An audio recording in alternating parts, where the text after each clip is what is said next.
வணக்கம். இன்னைக்கு நம்ம மோலாய பேரரசை பற்றி நம்ம பார்க்க போகிறோம்.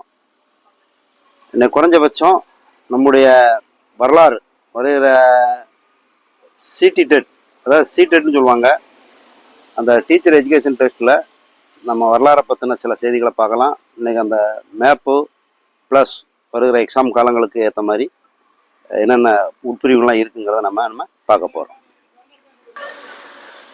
இப்போ நம்ம பார்க்க போகிறது மோலாய பேரரசு. இது எதில் இருக்குது அப்படின்னா 7ஆம் வகுப்புக்குரிய புத்தகங்களில் யாரெல்லாம் ஆண்டாங்க அப்படிங்கிறது பார்க்க போகிறோம்.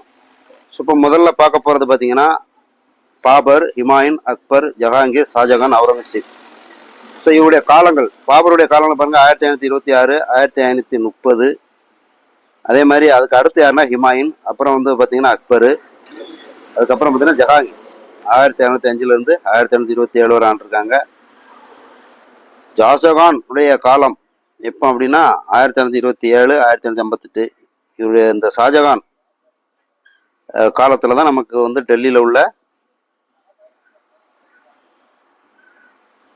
தாஜ்மஹால் கட்டப்பட்டது. இதை நம்ம தெரிஞ்சுக்கணும். இப்போ இந்த முகலாயர் ஆட்சி எப்போ இருந்து எப்போ அப்படிங்கிறத நம்ம பார்க்குறோம். எப்போ இருந்து பார்த்தீங்கன்னா 1526 முதல் 1707 வரை நடைபெற்றது.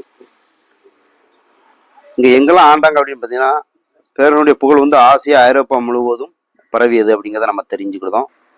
அடுத்து பாபருடைய காலத்தை பாருங்க, 1526 1530, 4 வருட காலங்கள். இந்தியாவினுடைய முகலாய பேரரசை நிறுவியது யார் அப்படின்னு சொன்னா ஜாகிருதீன் முகமது பாபர் அப்படின்னு சொல்றோம். இப்போ பாபருடைய ஆட்சி காலத்தில் பார்த்தீங்கன்னா இராணுவ ஆக்கிரமிப்பு அப்படின்னு சொல்லுவோம். அதில் வந்து 1527 ராணா சங்காவையும் அவருடைய ஆதரவாளையும் கன்வா என்னும் இடத்தில் என்ன பண்ணாரு, தோற்கடிச்சாரு. அதே மாதிரி 1528 பாபர் வெற்றியும் பெற்றாரு.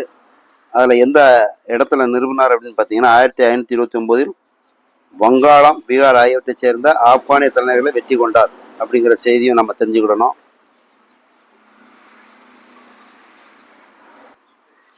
இப்போ இதில் பாருங்க ஹுமாயூன் அவருடைய ஆட்சி காலங்கள் பார்த்தீங்கன்னா 1530 40 வரைக்கும் ஒரு 10 ஆண்டு காலம். அதுக்கப்புறம் 1555 1556, அதாவது ஒரு ஆண்டு காலம். இது அவருடைய காலகட்டங்கள் அப்படின்னு நம்ம தெரிஞ்சுக்கிடுறோம். அப்புறம் இந்த ஷெர்ஷா அப்படிங்கிறது யாருன்னு பாருங்க, அதாவது பீகாரையும் வங்காளத்தையும், அவர் ஒரு ஆப்கானிஸ்காரர். அவரை என்ன அழைக்கிறோம்னா ஷெர்ஷா சூர் என்று அழைக்கப்படுகிறார். இவர் வந்து ஹுமாயூனை தோற்கடிச்சார். எப்போ அடித்தார் அப்படின்னா 1540 எந்த இடத்துல பார்த்தீங்கன்னா சௌசா என்ற இடத்துல, 1539 1540 கன்னோஜிலையும் ஹுமாயூனை தோற்கடித்தார் அப்படிங்கிற செய்தியை நாம் தெரிஞ்சுக்கிறோம். இப்போ அக்பருடைய அரியணை ஏறக்கூடிய காலங்கள் பார்த்தீங்கன்னா 1556 to 1605. 1556 ஹுமாயூன் இறந்த பிறகு அவருடைய 14 வயது மகன் அக்பர் அரசராக முடிசூட்டப்பட்டார். அப்ப அக்பருடைய தாப்பனார் யார் அப்படின்னா ஹுமாயூன். அதுல யாரெல்லாம் முக்கிய 2 பேர் பொறுப்பு வகிப்பாங்க. ஒன்று பைரம் கான் ஆளுநர் பொறுப்பேற்றார். ஹெமு என்பவர் யாரு, தளபதியா பொறுப்பேற்றார். இதுல 2 பகுதியை கைப்பற்றினாங்க 1556. டெல்லியையும் ஆக்ராவையும் கைப்பற்றி கொண்டார்கள் அப்படிங்கிற செய்தி இங்க பாக்குறோம். அதே மாதிரி முகலாயருடைய ஆட்சி காலங்கள் எந்தெந்த பகுதி அப்படிங்கிறத நம்ம இப்போ கொஞ்சம் பார்க்கலாம். குறிப்பா பாருங்க, இதான் அக்பரின் கீழ் முகலாய பேரரசு ஆண்ட பகுதிகள் அப்படின்னு நம்ம சொல்றோம். ஸோ எந்தெந்த பகுதிகளாக வந்திருக்கிறாங்க அப்படிங்கிறத நம்ம பார்க்கலாம்.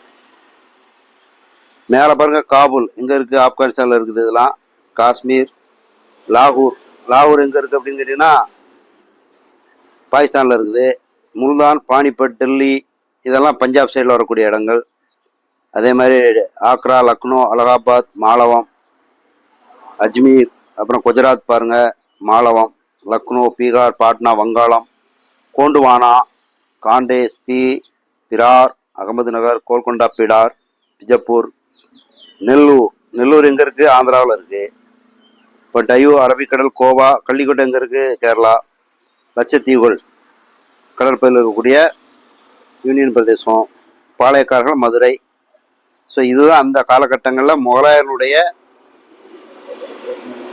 ஆண்ட பகுதிகளை இங்கே மேப் மூலமாக அக்பரின் கீழ் முகலாய பேரரசு எதெல்லாம் இருந்தது அப்படிங்கிற விவரங்களை நாம் தெரிகிறோம். வலது பக்கம் இருக்கிறத பார்த்தீங்கன்னா வங்காள விரிகுடா, ஒரிசா பகுதியை நம்ம பார்க்கலாம். இப்போ அக்பருக்கு பின்னாடி வந்தவர் யாருன்னு பார்த்தீங்கன்னா ஜஹாங்கீர். அவருடைய ரஜபுத்திர மனைவிக்கு பிறந்த இளவரசர் தான் சலீம் நூருதீன் முகமது ஜஹாங்கீர். அதாவது உலகத்தையே கைப்பற்றியவர் அப்படின்னு சொல்லுவாங்க. ரொம்ப முக்கியத்துவம் கொடுத்தவர். ஜஹாங்கீர் எதுக்கு முக்கியத்துவம் கொடுத்தாருன்னா, கலைகள், ஓவியம், தோட்டங்கள், மலர்கள் ஆகியவற்றின் மீது அவர் அதிகம் ஈடுபாடு கொண்டிருந்தனால ஒரு இயற்கை சீற்றங்களுக்குரிய விஷயத்துல வந்து அவர் அதிகமாக நாட்டம் கொடுத்தார். இப்போ பார்க்கக்கூடியவர் தான் நமக்கு வந்து ஜஹாங்கீர். தந்தையனுடைய மரபுகளை ஓரளவு பின்பற்றியிருப்பாரு. அது மாதிரி அக்பர் காலத்துல சமய சைப்புத்தன்மை இருந்ததை இவருடைய காலத்திலும் கொஞ்சம் பின்பற்றினார். ஜஹாங்கீர் ஆட்சி காலத்தில் நிறைய பகுதிகளை வந்து இழக்க நேரிட்டது. இப்போ அதில் யாருடைய சண்டை வந்து சீக்கிரம் கூட ஒரு நெடுநாள் போர்கள் வந்து நடைபெற்றது.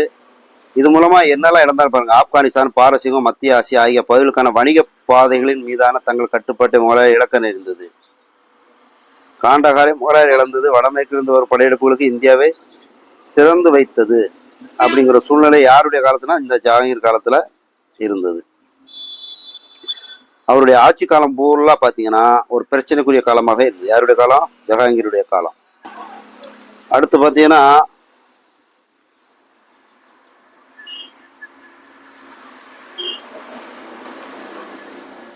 ஷாஜகானை பத்தி பார்க்கலாம். 1627 1658 வரைக்கும் உள்ள ஆட்சி காலங்கள். இவருடைய காலத்துல தான் இந்த தாஜ்மஹால் வந்து கட்டப்பட்டது. சரிதானா? சில கேள்விகள் வந்து அடிக்கடி வரக்கூடிய கேள்வி. மன்சப்தாரி முறை யார் பின்பற்றினா அப்படிங்கிறது வந்து அதிகமா கேட்கக்கூடிய கேள்வி. இதை யார் அறிமுகம் செய்தார்னா அக்பர் தான் அறிமுகம் செய்தார்.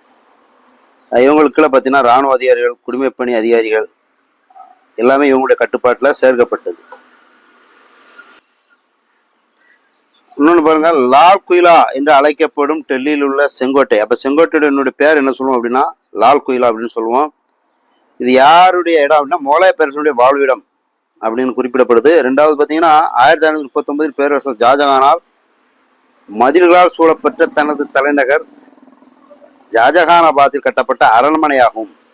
இக்கோட்டை சிவப்பு நிற கற்களால் கட்டப்பட்டுள்ளதாக இந்த செங்கோட்டை வந்து அழைக்கப்படுது அப்படிங்கிற செய்தியை நம்ம இது மூலம் தெரிஞ்சுக்கலாம். அப்படி குறிப்பாக பார்க்கக்கூடிய ஒரு சில கேள்விகள் நம்ம இங்கே பாருங்க. பொதுவாக இந்தியாவில் பாரசீக கட்டிட முறை அறிமுகப்படுத்தியவர் பாபர். அக்பர் ராணா பிரதாப் எந்த போரில் தோற்கடித்தார்? ஹால்டிகட் சொல்லுவோம். ஷெர்ஷா டெல்லியில் யாருடைய அரண்மனை அளித்தார்? ஹுமாயூனுடைய அரண்மனை. பன்சப்தாப் முறையை அறிமுகப்படுத்தியவர் யார்? அக்பர். அக்பரின் வருவாய்த்துறை அமைச்சராக இருந்தவர் யார் அப்படின்னா ராஜா தோடர்மால். அதே மாதிரி ராணா பிரதாப்பின் குதிரையின் பேர் சேத்தக் அப்படின்னு சொல்லுவோம். பதேபூர் சிக்ரியில் உள்ள ரக்தகானா அரங்கில் அனைத்து சமய வல்லுநர்களும் கலந்துரை ஆடினார்கள். அக்பரால் மிகவும் போற்றப்பட்ட சூபி துறவி யாருன்னா சலீம் ரிஷ்டி. ஜப்தி என்னும் முறை ஷாஜகான் ஆட்சி காலத்தில் தக்கான மாகாணங்களுக்கு நீட்டிக்கப்பட்டது. சுயர்கள், அதாவது வரியில்லா நிலங்கள் மத வல்லுநர்கள் மற்றும் சமய நிறுவனங்களுக்கு வழங்கப்பட்டது. அது மாதிரி பொறுத்துகையில பாருங்க, பாபருடையது யாரு? சந்தேரி. துர்காவதி மத்திய கானம் அழைப்போம். ராணி சந்த் பிவி அப்படிங்கிறது அகமது நகர். தீன் இலாஹி அப்படிங்கிறது அக்பர். ராஜ மான்சிங் அப்படிங்கிறது அஷ்டதிக்ஜம். ஸோ இது வரைக்கும் நம்ம பார்த்த இந்த பகுதிகள் வந்து பார்த்தீங்கன்னா இவங்க ஷாஜகான், அக்பர், ஹுமாயூன் இவங்களுடைய காலத்தை பற்றின ஒரு குறிப்பிட்ட கேள்விகளை தான் நம்ம இங்கே கொடுத்துருக்குறோம். ஸோ நான் அடுத்த ஒரு வீடியோவில் இது மாதிரி ஒரு பதிவை நம்ம பார்க்கலாம். ஓகே, நன்றி, தேங்க்யூ. ஸோ நாம் பார்த்த இப்போ உள்ள அந்த பகுதிகள் வந்து குறிப்பாக என்ன அப்படின்னாக்க வரலாறை பற்றி தெரிஞ்சுக்கிடவும் ப்ளஸ் நம்முடைய வரலாறு சார்ந்த டெட்டாக இருக்கட்டும், டெட் எக்ஸாமாக இருக்கட்டும், இது எல்லாத்துக்குமே நமக்கு பயனுள்ளதாக இருக்கும்னு நம்ம நம்புகிறோம். Okay, thank you. நெக்ஸ்ட் வீடியோவில் இது மாதிரி ஒரு பதிவை நம்ம பதிவு பார்க்கலாம். Okay, thank you.